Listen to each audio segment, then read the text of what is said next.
Well, so since we kind of got sabotaged yesterday in our live, I thought I'd try to fix the situation. And when I realized I thought I did, I said, well, let's see if we can get something today before the game. So it's about almost 6 o'clock Eastern time. The Knicks play at 7:30 today. Now, since I first put the uh, preamble, I guess, the title and description for this particular video podcast out, things have changed. The thing is, brethren, and welcome Guilford McCormick, Keith Watkins, James C. Moore. The thing is, in the NBA, as Thibodeau always says, the games keep coming. Okay, the games keep coming. There's one, and then they don't even have time to worry about what happened Friday night because they got another game coming Sunday. They don't even have time to rejoice about how they blew out the Bucks yesterday because they got Detroit tonight. The games keep coming. Corey Lindsay, I'm doing great, man. G. Bostino, I'm doing great. Listen, the reason I mentioned about the channel is, first off, as I mentioned it to somebody, I've been looking at YouTube like most of y'all for most of 20 years, right? And there have been channels I used to follow, and channels had tens of thousands of followers, sometimes hundreds of thousands of followers, that don't exist anymore. It happens, okay? And from what I've been teaching in the Bible study, in the next couple of years, there's going to be some drastic changes. And those changes may include me no longer being on YouTube. And I'm just being real. And every time I get sabotaged, like what happened yesterday, I am reminded that that time is coming. Okay. So I'm hoping to be on YouTube for as long as until the Knicks at least win the championship, which I expect to happen soon. And and then after that, well, whatever happens, happens. Ruggs 89, thank you for the welcome. Thank you all. William Ortiz, Omari Belgrave, Ren 718, G. Bostino, James E. Moore, Keith Watkins, Guilford McCormick, Thomas Days, Jim Ardino, welcome. Ed Santana, welcome. How y'all doing? The thing is that like I said, I'm just being real, as I always try to be. Raw means something aside from just raw food. And so, yeah, I try to be real as much as possible. And being real in the sense is you have a balance, you understand? So there's some positive, some negative. Positive is I'm still here. And the negative is one day I won't be. It just is what it is, man. I mean,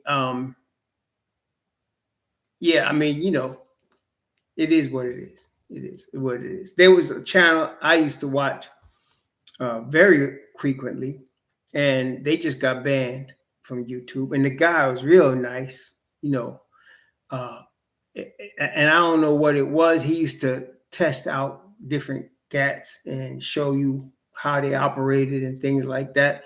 And I don't know what happened, but he got banned and his videos got taken down. There was another dude I knew with his girlfriend. They was doing stuff like 20 years ago. They made a lot of money too.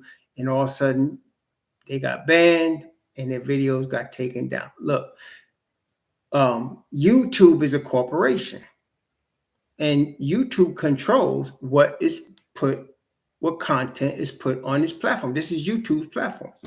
And so they could decide at any time, we don't want your content no more on this platform. That could happen at any time. Okay. So, and it's okay. Really, for me, it's okay. Oh, I cash out James. I've been striked a couple times. Once, I think I was out of commission for 3 months. I think it was 3 months. This was years ago.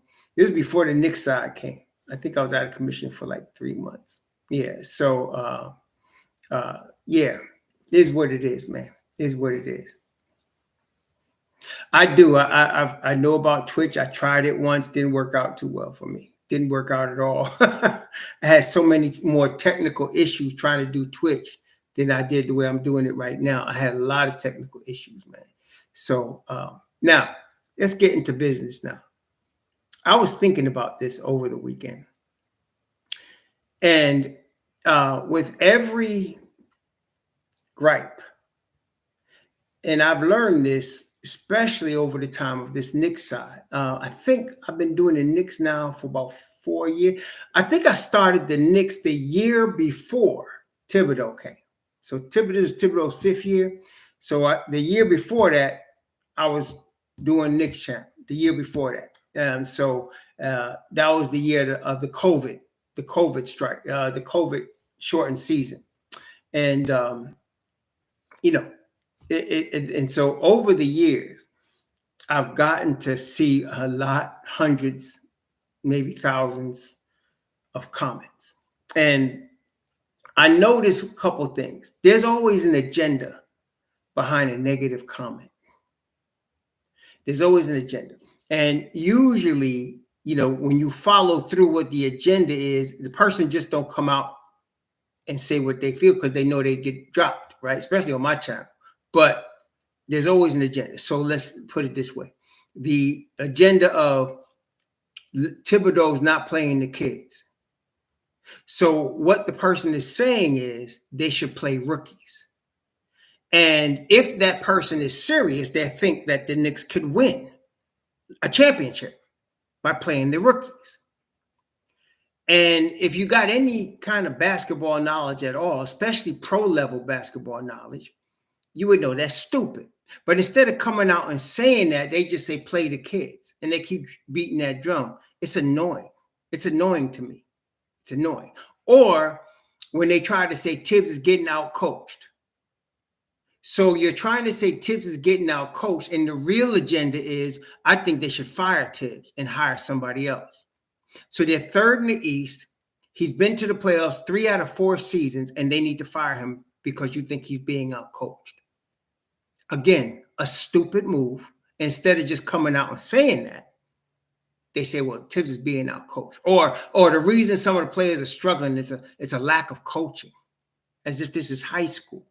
See, when we was in high school, if a player was off or if they were messing up on defense, the coach would use practice to fix that, okay? But this is not high school. This is the league. You can't just use a practice and fix something. It doesn't work like that, okay? In the league, all of the players in anybody's rotation have a role, and they are paid a lot of money in most cases to perform that role. They generally don't need to be coached about fundamentals. If they did, they would not be in the league. And if you've ever watched a game live, like you've been at a game, unfortunately for me, I've been at a number of games, and unfortunately, I always get pretty good seats. Like I won't buy a ticket if I'm in the nosebleeds. I need to be close as I can to the floor.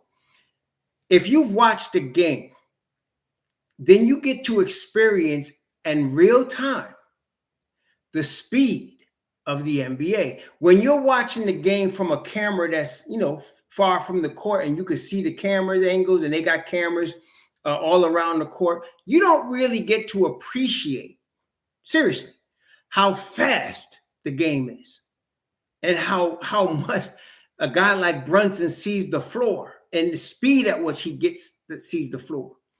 And so that is why, for example, when you see a guy like Jericho Sims, right, and he gets a rebound, an offensive rebound, and he doesn't go right up with it. I know it frustrates people because it frustrated me. You say, oh man, why doesn't he just go straight up?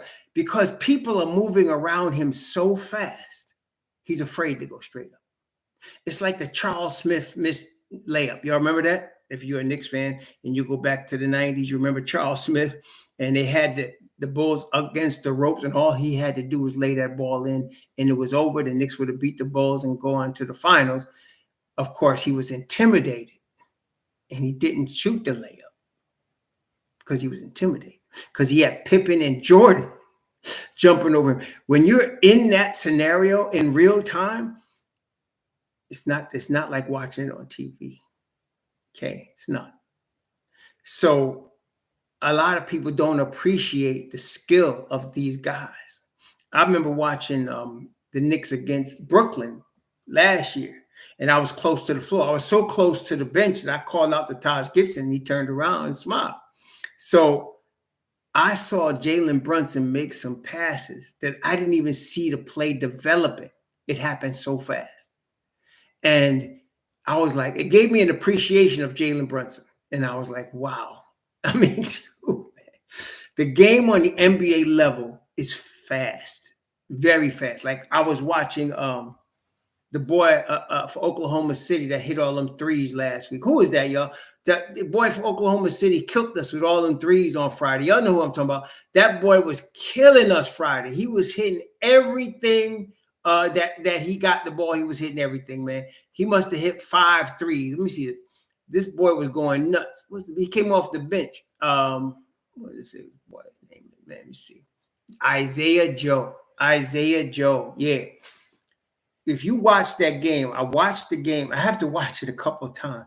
The speed at which his feet were set and his hands in place when he shot the ball and for it to go in all them times. That's amazing, man. See, again, that's where Jimmer Fredette couldn't hang. He could not do that. He could not. And I saw I saw Allen Iverson in the NCAAs in his last year at Georgetown. I don't know I think he left after his sophomore year. I was in Atlanta and I was sitting near the basket, one of the baskets, and I saw him. And I couldn't believe, that was one of the first times I saw it up close, how fast he would catch the ball with his feet already set and already starting his shooting motion and hit the shot. Like for me, it would be a rush shot and I wouldn't hit it. But for him, they were coming at him. He was playing UMass, and they were coming at him. Calipari had them boys playing high-level defense, and they were coming at Iverson by 2. And he would catch the rock with his feet planted already and be up in the air and the shot gone in a split second and still hit the shot. That's NBA level, y'all. That's NBA level. And so in the league, it ain't like you could just teach a guy to box out or get a guy in there. Look, man, it takes a summer for an NBA player to improve just a little bit. It takes a summer of work for them to improve just a little bit. And that's why you'll see a guy like Mitch Robb hitting threes in the summer, and he won't even shoot one in the game. The speed of the NBA is such that he'd be afraid to shoot it in the game. Just like Sims is afraid to turn around and jam on somebody. It looks easy to us. We know how high he could jump. All he got to do is turn around and dunk. But people are moving around him so fast, he's afraid that if he jumps, somebody's going to block his shot. Okay? And so that's why you can't just say, well, we got to do better this and do better that. They're pros. They know what they're doing. Okay? And with the Knicks, it's energy. The thing about Oklahoma City, I don't got to tell y'all, they're one of the 2 top teams in the entire league. And they got the #1 defense in the entire league. Every team has a weak link on defense. Generally, it's their top offensive player, like the Knicks. The weak link is Jalen Brunson on defense. He's the weak link. There's always, because it's very difficult to play at an elite level on both ends of the floor. Again, we're talking about guys having roles, right? So it's very difficult to play at an elite level on both ends of the floor. Your Michael Jordans, your Kobe Bryant, your Kawhi Leonards, when he, before he started getting hurt all the time, you can't, it's very difficult to be those guys. It's very difficult. Okay. So what it is guys specialize. So some of y'all yelling about Josh Hart not taking an open shot. He saves his energy for rebounding and defense. And he also knows that he's got 4 guys around him that are better shooters than him. So sometimes he'll pass up a shot that we think, man, why didn't he take that shot? Because he's trying to save his energy. That is why when you catch him at 6'4", going into a crowd and getting a rebound, that's his role. That's why he's there. Okay. And I saw there was somebody wrote my channel about Cam Payne taking too many shots. Cameron Payne is being paid to come off the bench and take shots.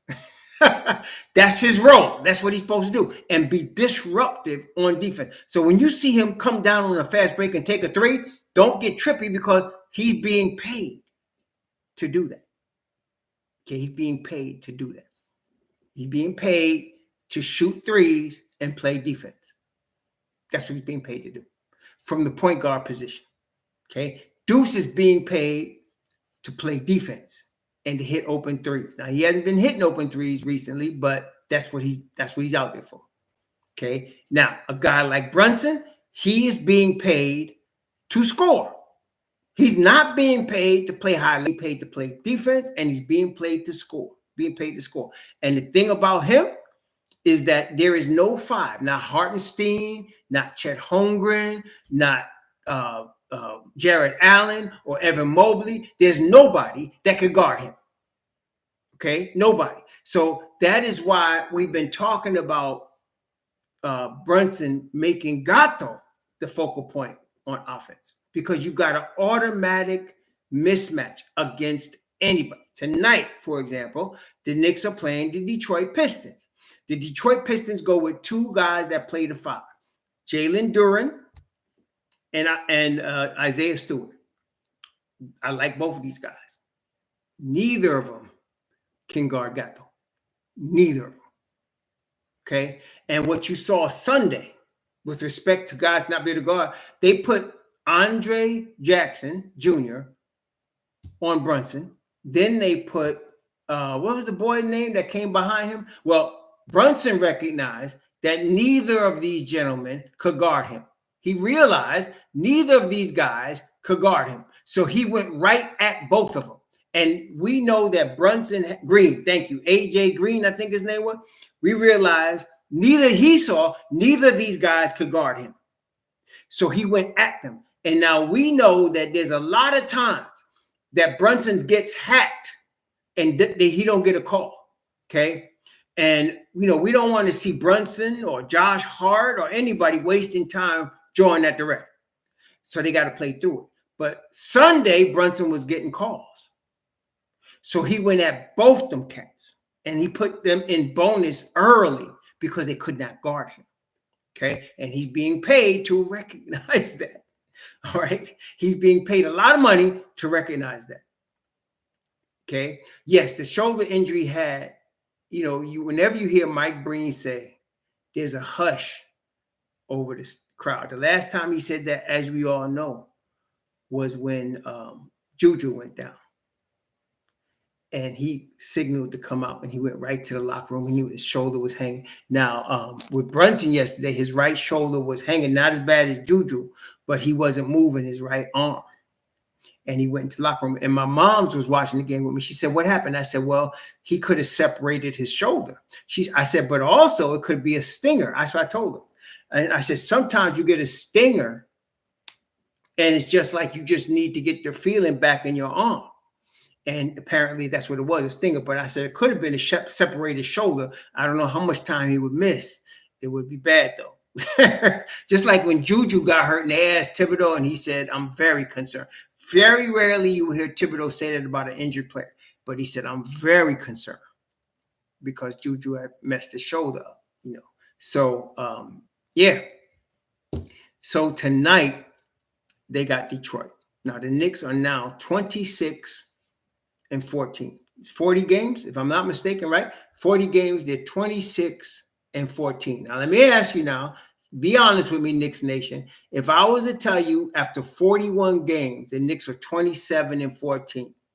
If I'd have told you in September that after 41 games, the Knicks are 27-14 and they're third in the East, how would you feel about that? If this was September, how would you feel about that? Would you take that? Would you say, "Oh, man, they're doing good"? Or would you say, "Oh, man, they suck, they're disappointing. Oh, man, they might as well trade everybody and start over again"? Would you say that? Yeah, I'd be happy with that. I'd be very happy with that. So if they win tonight, they'll be 27-14. If they win tonight, they'll be 27-14. They got a full Looks like they got a full 3.5 game lead on Orlando. And they're 2.5 games behind the Boston Celtics right now. Detroit is tied. Well, no, Detroit's in the 8th seed right now, 20-19, and they're a game behind Milwaukee for the 6th seed. So everybody right now, as we talked about in the beginning of the season, right? We knew that this was going to be a dogfight in the East. We knew it was, right? I think all of us, I can say that, right? All of us knew it was going to be a dogfight in the East. I don't think anybody was expecting Cleveland to do what they're doing right now. But, you know, no, there's a dogfight in the East, and it's going to continue. And I told y'all, watch Detroit. I told y'all. Didn't I? Y'all remember that? I was like, Detroit going to be, this is the next phase of their rebuild, man. Rebuild happens in phases. This is the next phase of their rebuild. Their #1 overall pick the game is slowing down for him. And Cade Cunningham is like, there's certain guys that really they control the pace of the game such that you can't speed them up. There was this guy, he played for Minnesota. And I call him the sloth. Because I don't think he plays for Minnesota no more, but I call him the sloth because he always looked like he's moving in slow motion, but he always gets to his spot and he gets his favorite shot. And he always looked like he's moving in slow motion.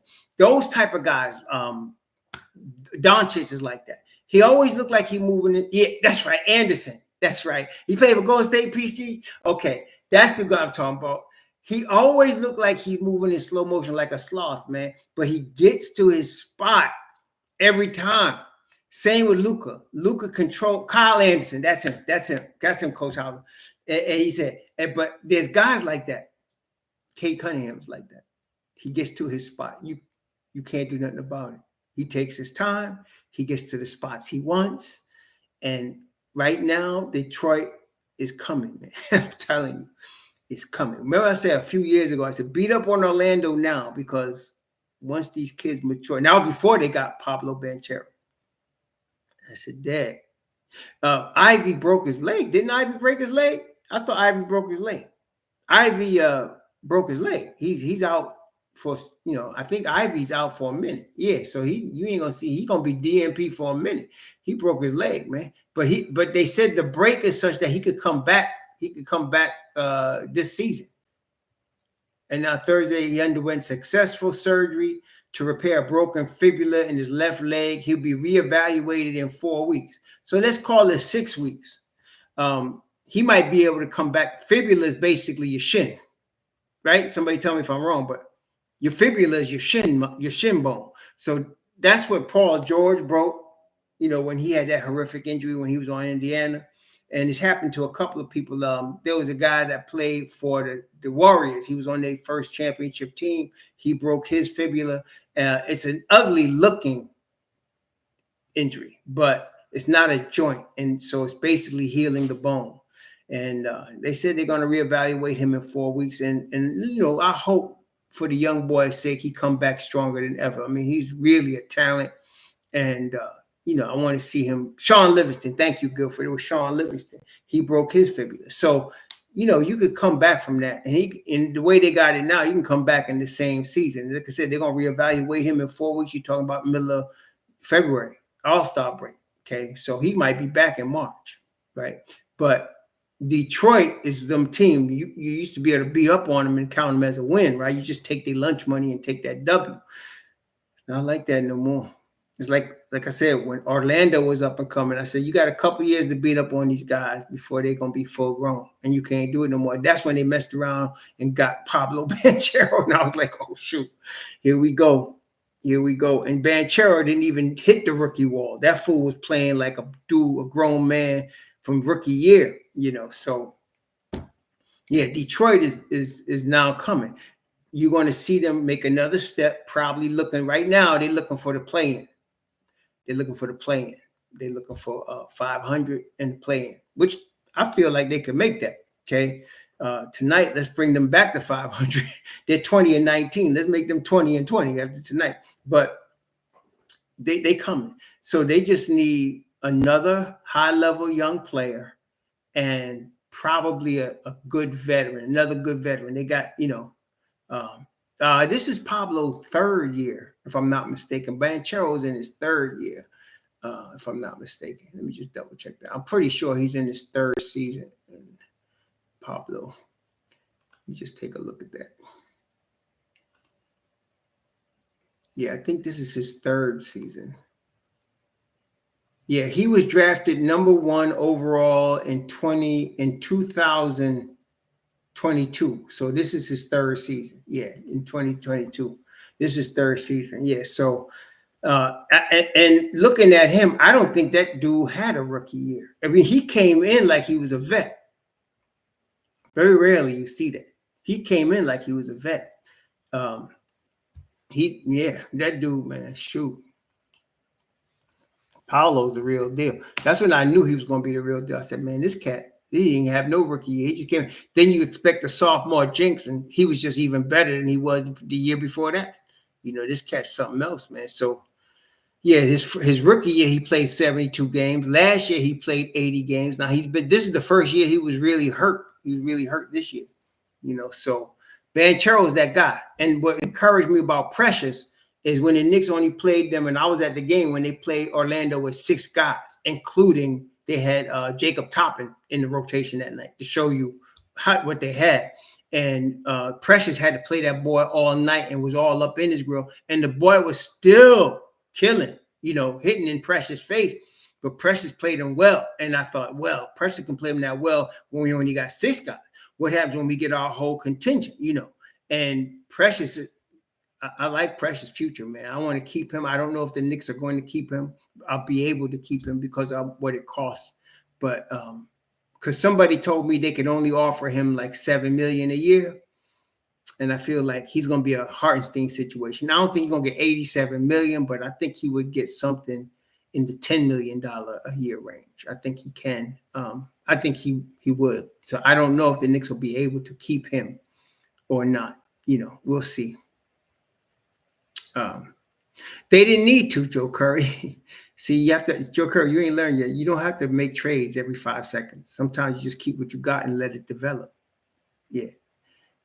Well, I don't know because of the fact that they only signed Precious to a 1-year deal, and it's not even like guaranteed. So I think he's an unrestricted free agent after this season, and I'm not sure that.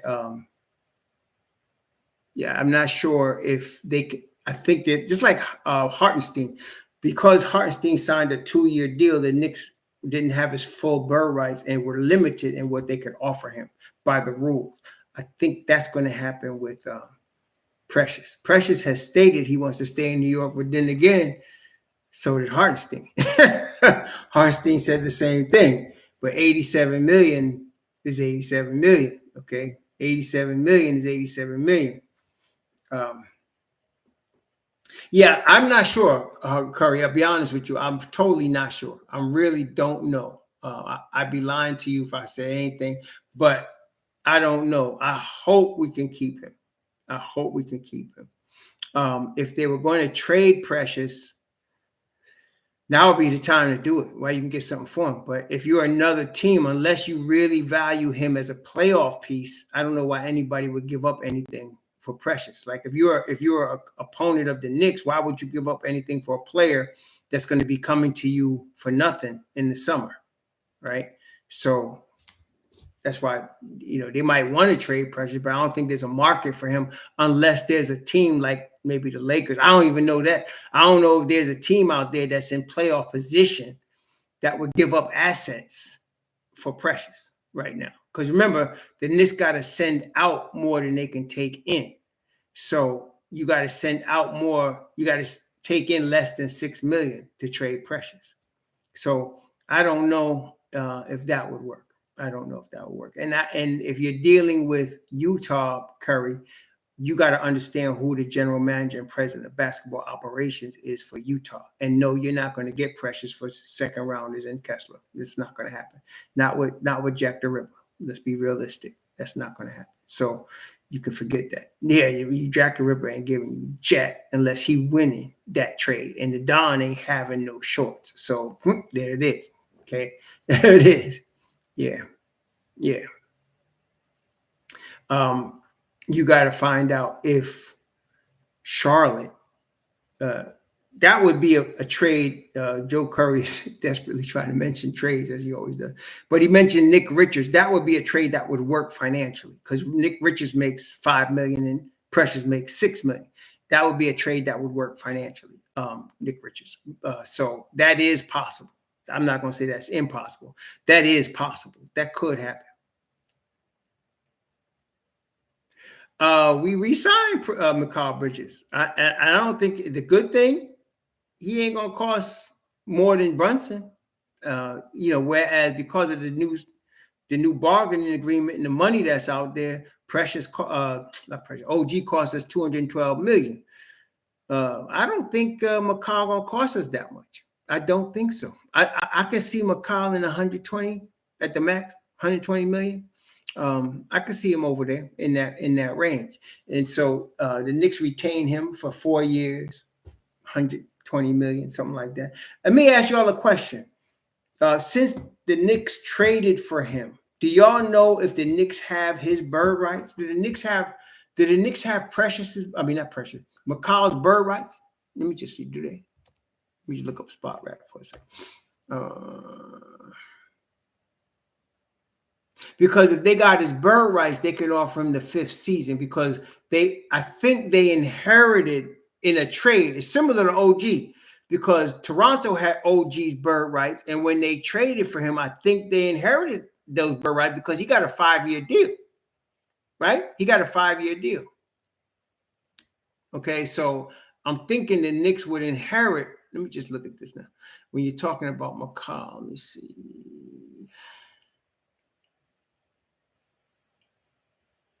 Doesn't really say. I don't know. He's an unrestricted free agent at 26, 27. He's got one more year guaranteed money, 25, 26. Yeah, I don't know. But I would think that they would inherit his bird rights in a trade. That's what I would think. So they traded for him. I think they would inherit his bird rights. Therefore, they could offer him a 5th season. So if he got, like, what did Brunson signed for 4 years, right? I mean, you all right? He signed for 4 years, 156. I think it was 4 years. Let me double check that. I think he signed an extension for 4 years.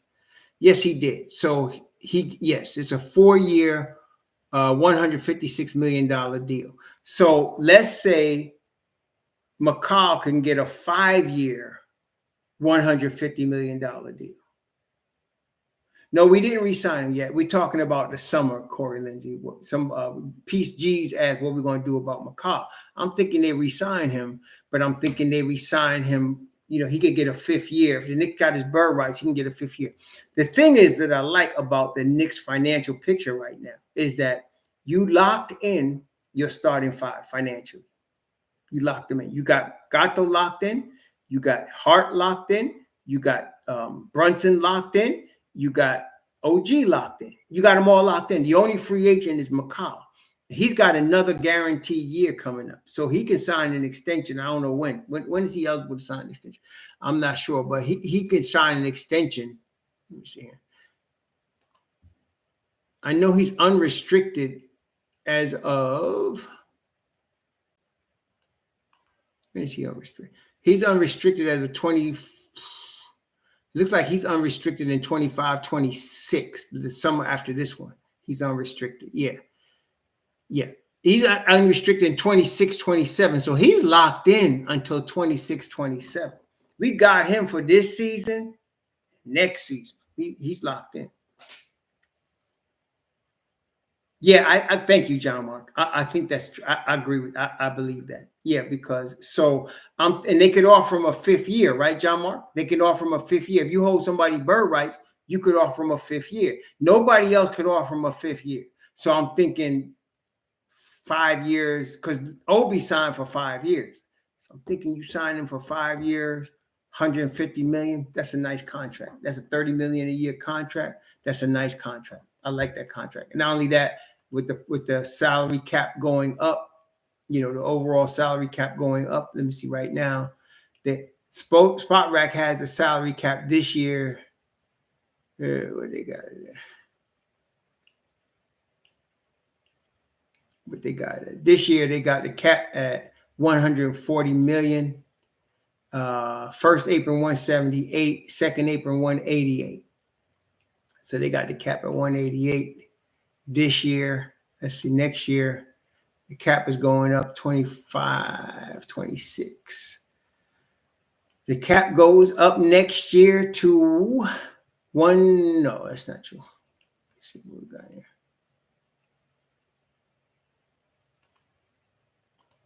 25, 26.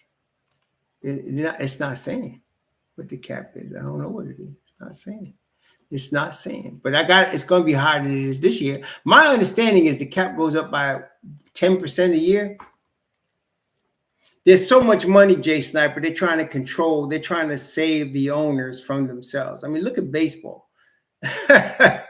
Look at baseball. You got dudes signing $400, $500, $600, $700 million deals, man. Shoot. So they're trying to keep the owners from killing themselves with this money. Yeah. It starts next year. So the money's going to go up. So right now, this year is 178 million is the first apron. So you got to figure 10% on top of that. What you're talking about, almost $200 million in the second apron. So the Knicks will be able to sign a guy like Bridges because his extension won't take effect until after next season, right? So you could sign a guy like Bridges, and you got him locked in. The next real long-term, the thing is, like what I'm saying is that this same team can stay together for at least 3 seasons. This same team can stay together, and that of itself is a strength. It really is. That's a strength. Yeah, kind of a trap game, Jay Merce, kind of. But I don't think the Knicks are going to take this lightly because Detroit whooped their behind on December 7th. So I don't think the Knicks are going to take this lightly. I don't think so. In fact, I believe Jalen Brunson and them are going to be looking for some revenge. What I don't understand, and I got to look at the game again. In both Oklahoma City games, there was the same pattern. Precious played less than 10 minutes in both games. That I don't understand. Like, I got to look it up and see if he was getting beat defensively. I don't know. But for some reason, in both of those games, he played less than 10 minutes. Precious usually, like yesterday, he played 15 minutes. That's his norm. Usually, he's playing at least 10, 15 minutes. Tobias Harris, and the role that he is playing in Detroit, perfect for him. A rebuilding team ready for that next step, perfect role. So he gets his money.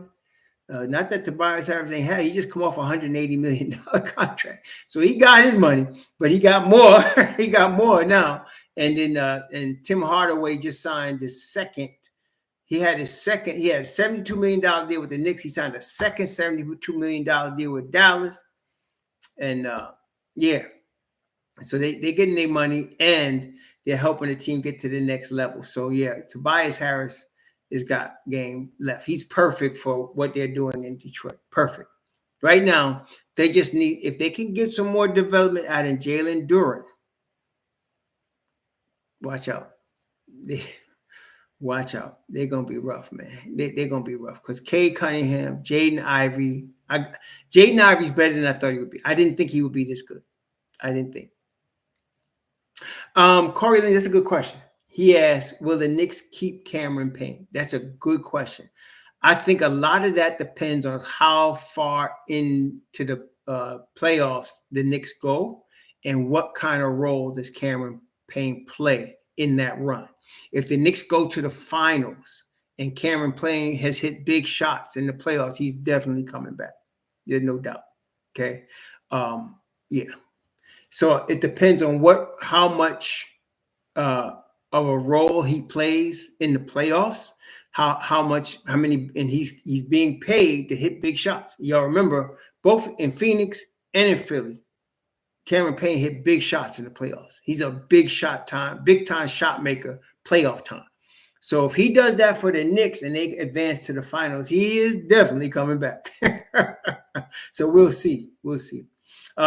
Duran, you're talking about Jalen Duran. Jalen Duran is developing nicely. He's still a young center. He's still got a ways to go, but he's developing very nicely in Detroit. They're doing a good job with him.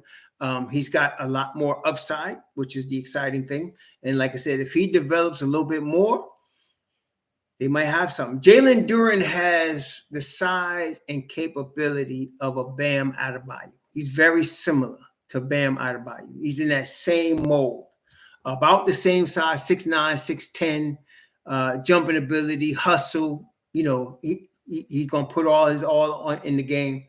Wiseman was on Indiana, but he tore his Achilles. I think that's what happened to James Wiseman, if I'm not mistaken. He tore his Achilles, and he's out for the year. Yeah, he was in Indiana, and he tore his Achilles tendon.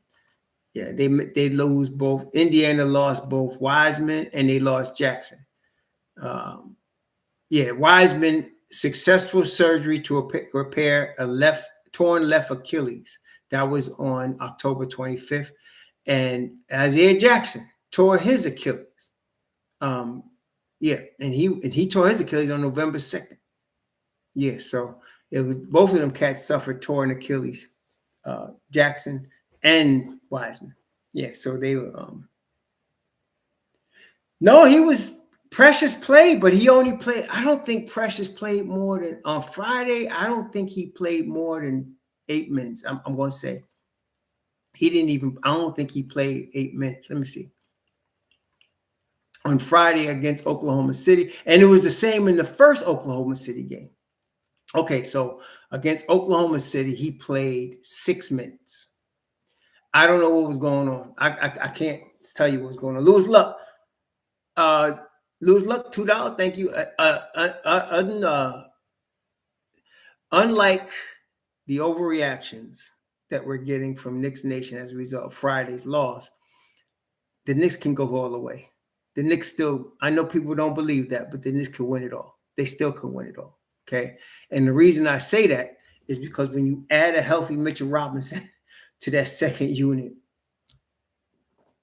and then you got to understand what most people in Knicks Nation cannot fathom, cannot understand, are totally ignorant about, is that the New York Knicks progressively get better as the season goes on. Everybody tries to, pigeonhole the Knicks in their last loss. You shouldn't do that. You should know better from Thibodeau. You should know better. So they may not win it all this year because this is the first year these cats play together, but the starting five with at least Deuce and either Payne or Shaman are going to be back next year. You hopefully will get back Precious. And I think you still got another year with Mitchell Robinson under contract. Now, if you start off Mitchell Robinson in the second unit next year, you start him off in the second unit. I don't know. I think they'll be very okay if you start him off in the second unit. You start Mitchell Robinson. Let me see what they got here. He is under contract. Let me look at his contract. He's under contract this year, and he's got one more year at a little less than $13 million next year. Cheap deal. And if you could start him off on the bench next year, like he was going to start off on the bench this year. If the Knicks had Isaiah Hartenstein, Mitchell Robinson would have started on Mobb Deep. He's coming off the bench. If you have him coming off the bench next year, he's going to play at least 72 games because he's not going to play more than 20 minutes a game. And if you get Mitchell Robinson in your second unit, that's a game changer right there. That's a game changer. That's a game changer. That's a game changer right there. So you got a bucket getter. You got a couple of them. You got Deuce, Payne, and Shaman. Be patient. Let them develop. They'll be all right. You got Deuce, Payne, and Shaman. You don't need to get nothing. Why is it? I guess it's because it's from the time when the Knicks used to suck. But the answer to every problem with the Knicks is not a trade. Sometimes it's development. Let them develop. Sometimes it's development. Let them develop. We got the talent. We just need to let it develop. There's no need to trade anybody. Just need to bring everybody back. If you look at Oklahoma City, all of those guys you saw killing the Knicks, they have been in Oklahoma City for at least 3 years. The only one is Hartenstein. He just got there, right? But everybody else has been in Oklahoma City for at least 3 years. They've all played together for 3 years now. Okay. And so you got to let them develop. Let the Knicks play this, go through. If they don't win it this year, let it roll. Let's see what happens next year. And Caruso, thank you. And Caruso's been out, if I'm not mistaken, Richard Baptiste. He's been out quite a bit, right? So they haven't even had him at full strength for a minute, But yeah, you get Blockness on the second unit with Deuce and Precious. And I don't care if you got Payne or Shaman. Don't matter. Because what's going to happen is you're going to have 2 starters with them. It's off. It's on, man. It's on at that point. So, and the key here is what is Mitchell Robinson going to do for the Knicks from when he comes back to the end of the season? That's the key here. You're going to see. We're going to see. If he is as effective as I think he's going to be, they're going to be something else, man. They're going to be something else. Yeah. And Shaman's shot is going to eventually start falling. And when it does, what's up, Desmond 777? When it does, it's on then. See, so we're going to see. We're going to see. And honestly, Cleveland has been very, very good this year. And one of the things about Cleveland, 3 things. Kenny Atkinson, and I'm not trying to down JB Bickerstaff, but Kenny Atkinson is a coach, man. Damn, he could coach. And then the development, which we knew was coming, of Evan Mobley. Knew he was a monster coming out of USC. He was a baby just waiting to grow up. Now he's there. And then Donovan Mitchell has playing two-way basketball. He's playing defense and he's playing offense. That team is rough. But they got to prove that they're over the Mitchell Robinson kryptonite. Right? I mean, what y'all think? They got to prove that they're over the Mitchell Robinson kryptonite. Because Mitch Rob is a nightmare. They don't want to see him. They don't want to see him. Yeah, and Garland, I watched them play. They came back and beat somebody the other night. I think it was Boston. No, they beat Oklahoma City. I was watching the game. Garland has taken a step forward. This is the best version of Darius Garland that I've seen since he's been in the league. And he was an all-star already. But he's even better now. Garland is rough, man. So all of these things, and then the addition of Max Strus has really, really helped them. Cleveland is something else, man. So they got to prove, though, that they're over the Mitchell Robinson kryptonite. They got to prove that. So we'll see. Yeah. So Cleveland's, I want to say the only new guy is Max Strus, and he was here last year. So this is his second year.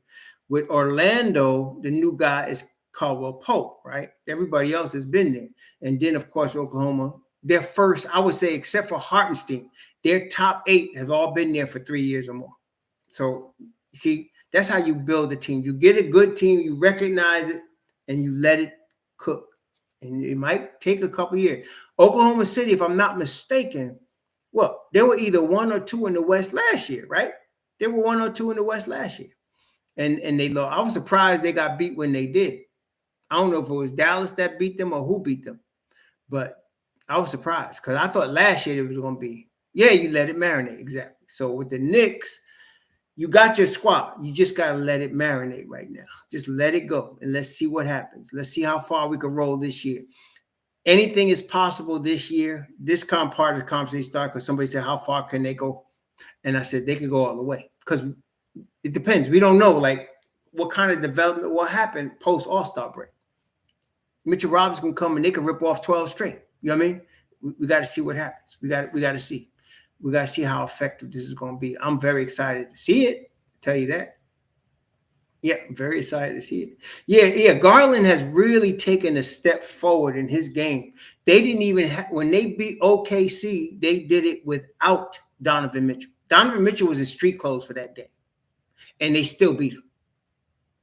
So let's just see. We just got McCall Bridges, we just got Gato, we just got these guys together. So let's wait and see what happens, man. Don't let these so-called experts or these content start to talk negative about your team and you believe them. They full of crap. Most of them are. They full of crap. Even Ian Begley, and he was disappointed at the Knicks' performance against Oklahoma City. You could see he was very disappointed, but even he held his step. He said they're gonna have to, come back, and they did. They came back Sunday. I don't think anybody could complain about how the Knicks responded to that Friday loss on Sunday against the Bucks. Man, the Bucks have been playing really good basketball, and the Knicks manhandled them on Sunday. They really did. And so, like I said, this is the league, man. This ain't high school. Any night, any pro team could beat another pro team. They just the way it is, man. So you can't sleep on nobody. And Detroit coming in here tonight, I'm gonna tell you right now, the Knicks ain't sleeping on them. If Detroit beats the Knicks tonight, it's because they beat the Knicks because they good. That's all. Let's hope the Knicks come out with the energy they need to take care of this business tonight. Defense and energy. We really need that to come through. We have not really seen Knicks defense this year yet, right? We've seen a couple of games like the Knicks have held opponents under 100 points a couple of times, but really when they got OG last year, and we're talking about when they got OG and they had Juju, right? They were holding everybody under 100 points, but Indiana, they held under 100. Detroit, they held under 100 when they beat them in early November.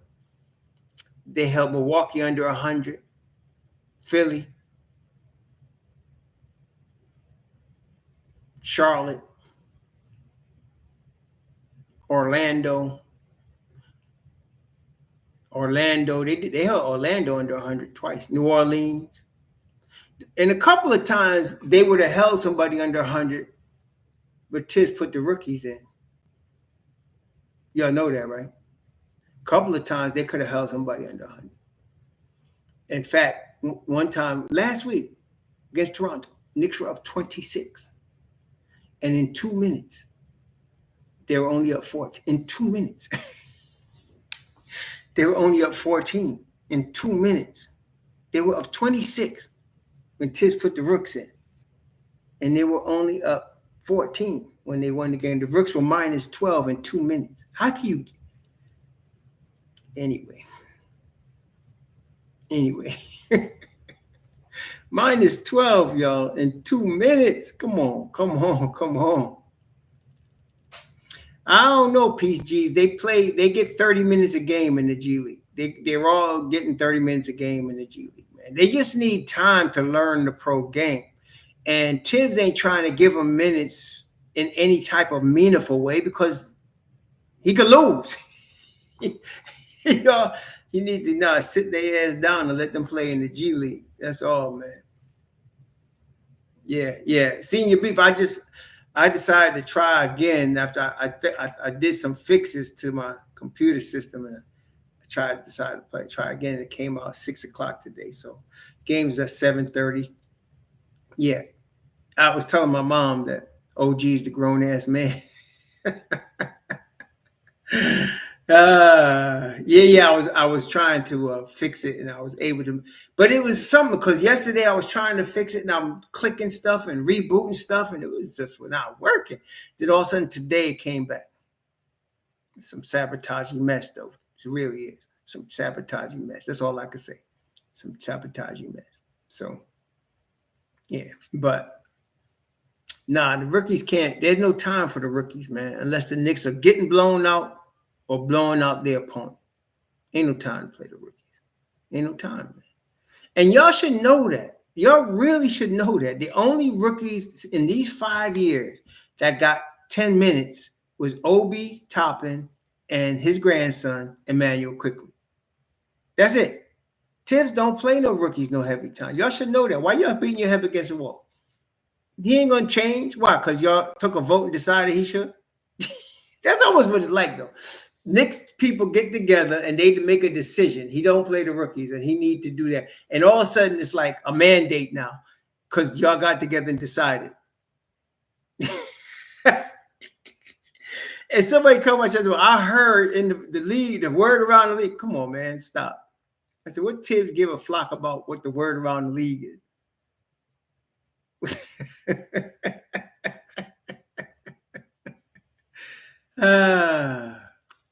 I think Deuce was starting off like gangbusters, but first that left knee and now that hammy has slowed him up. If we can get Deuce to stay healthy for a month, I think we'll be in good shape, man.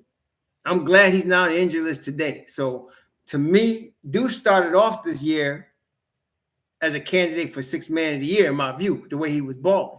But the injury to his left knee and then the right hammy, messed him up a little bit. Yeah, so we'll see. We'll see. And also, if you noticed in the Oklahoma City game, another thing, it wasn't just that Precious played less than 10 minutes. In both of those games, Gato only got let me see it. He didn't take as many shots as you would expect him to take. Like, I think it was you seeing it, or somebody saying he needed to take 25 shots. And I said, man, I hope he stays in the game long enough. He took 16 shots on Friday. Brunson took 15. So I understand that Brunson's trying to distribute. So he took 15 shots. Mikal Bridges took 9. Josh Hart took 13. Anunoby took 8. Payne took 11. But Gato, I think we would agree. It'd be nice if he got at least 20, right? 20 shots. Hoop Porty and Kolick and Dadier, their major tryout is next year in Summer League. I've been saying that Summer League is going to be important for all three of those youngins. And McCullough, if he's around still. All of those youngins, Summer League is going to be their big tryout. Hoop Porty's got potential. I have to say he does. He's a long way from being ready to play in the NBA on a regular basis because he's not ready to call out defenses yet. It takes a while for a center. You can't just go out there and watch him run the floor and dunk and think he's ready. It doesn't work like that. He has to be able to call out defenses. Okay? He has to be able to call out defenses from the 5 spot. And it takes a couple of seasons. It's not easy. Okay? And things move fast in the NBA. And he's got to be able to call out defenses. He's got to be able to call out picks and switches. He's got to be able to do all of that. It's not easy. So he's got talent. Next summer is going to be real big for him. And Kolick and Daddy. All three of them. Real big. Yeah. TNT. The Knicks ain't playing on TNT tonight, right? Because then I'd be just muting that whole thing and putting on my playlist. No, they're playing on League Pass tonight. Yeah, I don't like none of them dudes, man. All them dudes can go to Blazers, man. I don't like none of them on TNT. Next year, right? Y'all said it's going to be NBC, right? Hopefully they take all them Negroes and retire. No pun. It's going to be NBC next year, right? With the new deal. Isn't it NBC? NBA on NBC? I hope so. Get rid of these bums, man. I don't want to see them no more. Yeah, exactly, Senior Beef. Hoop Porty has got talent. He could be an NBA player. There's no doubt. He just has to develop. If somebody asked me, is he going to be in the rotation next year? Like I said, let's see what he looks like in Summer League. Let's see what he looks like in Summer League. If he looks like he's being able to read plays, call stuff out, call picks, be active on both ends of the floor, okay, you get a shot. He'll get a shot. He has a nice motor, Coach House. He has a nice motor. I'll give you that. Hoop does have a nice motor. For the 2 or 3 or 4 minutes he plays, he does bring energy. I will give you that. Like I said, I think for a guy that was the 58th pick, the Knicks got to steal. The Knicks got to steal, with Hoop Porty. Just like, they got to steal with all their second-round picks. Because all of the rooks are second round except Dadier. So Dadier is going to be around, for at least 2 or 3 seasons. He ain't going nowhere. He going to have time to develop. And Dadier's got talent too. but none of them are ready for the NBA yet, as far as full-time rotational pieces. None of them are. Every time Tyler Kolek steps on the floor, they go right at him, man. They go right at him, so he's going to have to learn how to stay in front of his man at the NBA level. Like I said, I see him as TJ McConnell.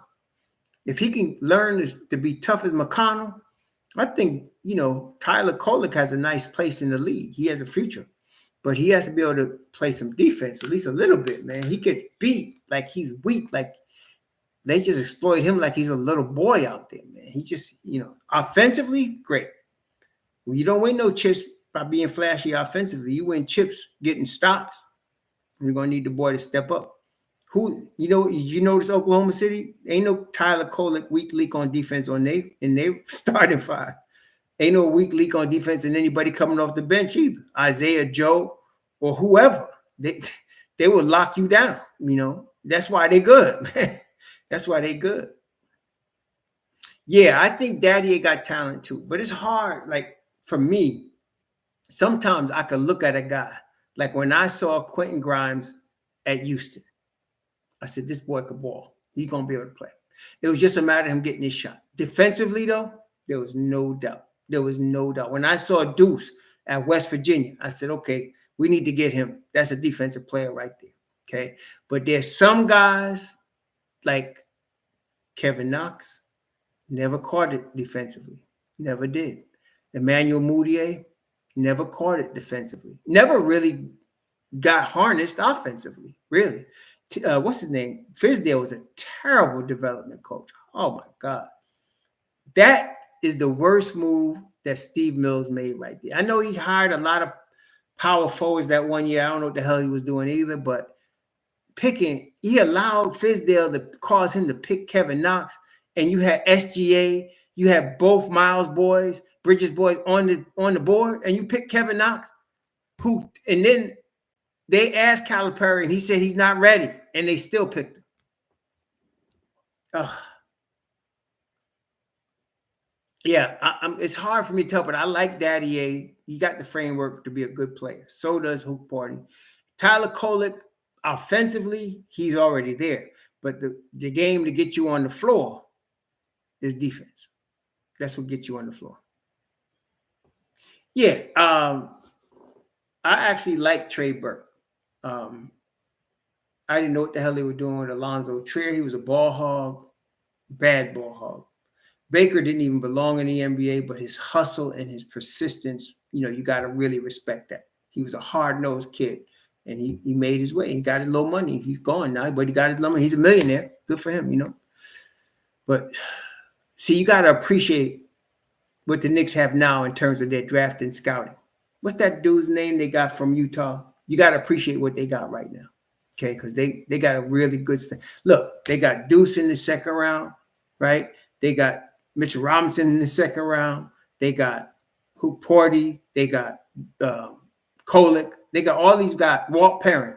You got to appreciate Walt Perrin. He know what the hell he doing, man. So they're picking nice guys in the second round. That's why you would see the Don trading away first rounders and collecting seconds. He know he can get a player. Perrin know what he doing. They can get a player there, So, and nowadays there's so much parity in basketball. You can get good talent in the second round. You really can. Okay. Some of them guys are Oklahoma City second round. Thank you, Mr. Nunez. I appreciate that. Yeah, but there's a lot of, you need a SGA or a Brunson, somebody. Look, Brunson, second round. Hart leg. I did. Okay. Man, we just had a little technical issue. My bad. I don't know what the heck happened. It is what it is. But look, Hart was the last pick of the first round. Brunson was second round. Okay. I think, if I'm not mistaken, OG was lottery. McCall was lottery.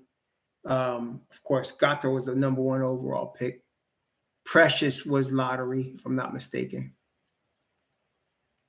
Yeah, I thought when Fizdale had Miami on his resume, I thought he would coach some defense. I thought, oh man, we're gonna get some defense with Fizdale. And then I saw him with Memphis. and they were playing some defense over there. Connolly, Zebo, you know, and the Spanish dude, they were playing some defense. I said, oh man, we're gonna get some defense. I don't know what the hell happened to Fizdale. I don't know what the hell happened, you know. So anyway. Yeah, Alonzo Trier was a ball hog, man. He was a ball hog. He thought he was Kobe. Only Kobe is the only player of that level that I see be a ball hog and win a championship. He was a ball hog too. But Kobe, he was a rarity. He played defense and he was a ball hog. Yeah, right. I'm going to get you right, kid. I'm like, what the hell is he talking about? Oh, man. What a journey. And y'all talking about fire THIBS? Y'all do remember Fizdale, right? Derek Fisher? Y'all remember them? Fire THIBS? Woo, man. Man. Hornacek, yep. Oh my gosh, man. Phil Jackson falling asleep in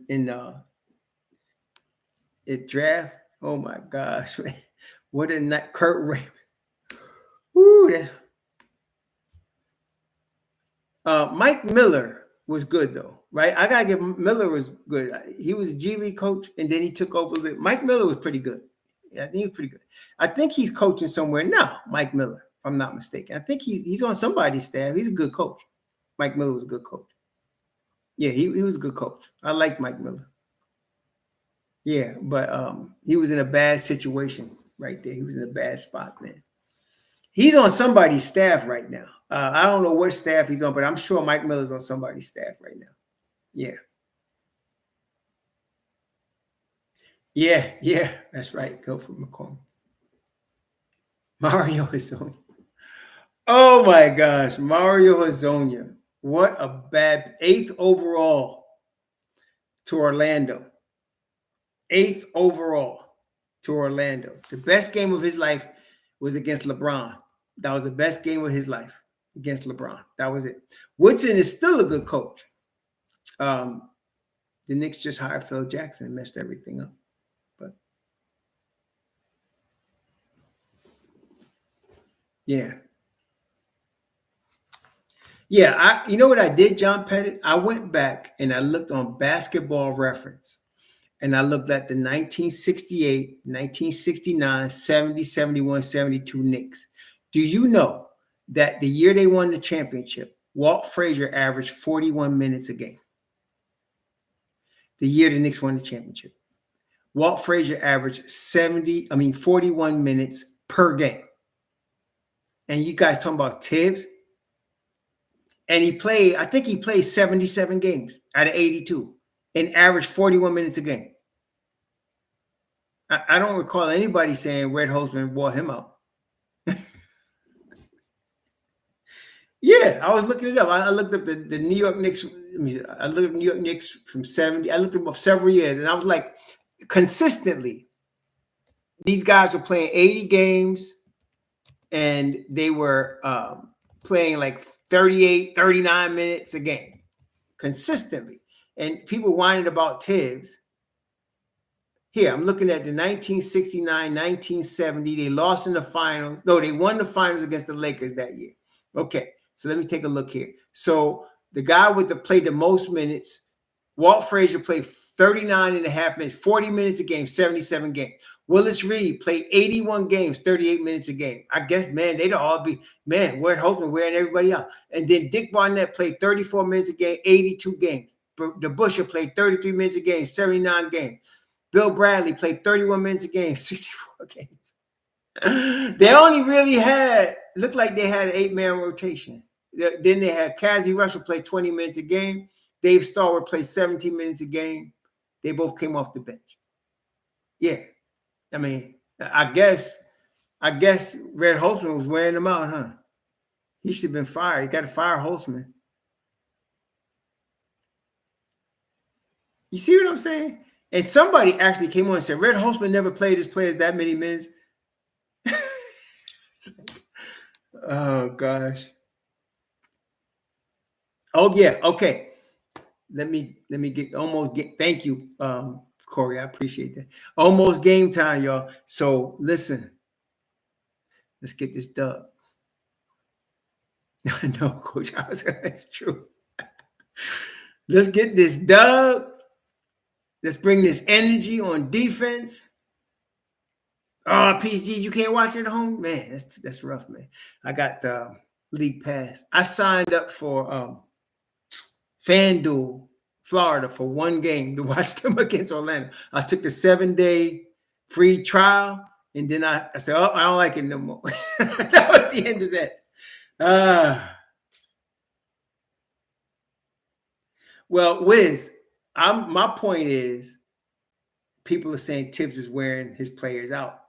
And somebody actually mentioned Red Holzman when they're telling me that. So I looked up Red Holzman. And nah, THIBS ain't wearing his guys out. Red Holzman would have been accused of that. He surely would. And Red Holzman had an 8-man rotation. 8 men, that's it. That's it. Yeah, so. Oh, okay, Peace G. Well, enjoy it, man. Don't get no fights in there. You know, people get trippy when they come into a bar and have a few too many. You know, so that's right. Steve said it'll beat the trap tonight. I wouldn't even call this a trap game because the Knicks are not like they're probably favored to win, but I wouldn't say Detroit is a big time underdog in this game. I wouldn't. Not as good as they've been playing. So I wouldn't call it a trap game. This is just a game. They got to beat these dudes because, well, they got to beat them. Yeah, right. That's right. But yeah, be careful out there, Peace G's, and all y'all. Be safe out there. Enjoy your game. Chill. Peace G's, don't do it. Don't do it, man. Don't play yourself like that. No, Detroit is not going to lay down. Not with Cade Cunningham out there. They are not. So y'all enjoy this game. We'll be talking about it in the morning by the grace of the Most High. Be safe, all y'all, please. Be safe out there. It's a crazy world we live in. Let's get this dub. Let's go Knicks. Shalom.